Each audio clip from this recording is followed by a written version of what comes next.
Sa nakakapanghinayang na 1-point loss ng Milwaukee Bucks kanina sa Indiana Pacers, totoo nga bang nagreklamo si Greek Freak sa dule dahil hindi ginawa ng mga katim niya ang trabaho nila? Kung ako rin naman siguro si Giannis ay magdadabog din ako kung pagkatapos ko buhatin ang team with 54 points ay matatalo lang din kami. Pero hindi naman talaga yan ang ninireklamo ng Greek Nigerian MVP kundi ito. Manginig-nginig pa si Greek Freak pagkaahon niya mula sa ice tub after 45 minutes para sa isang commercial shoot. Sabi pa niya, hindi raw makatarungan ng employee condition na to at kailangan niya mabayaran ng mas malaki kundi ay magrereklamo raw siya sa labor department.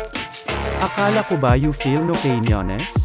Pero syempre, mahilig lang mang-clown nitong si Antetokounmpo kaya kahit talo sila kanina, ay dadaan lang niya sa tawa. Sabi niya nga, he can't have it all daw.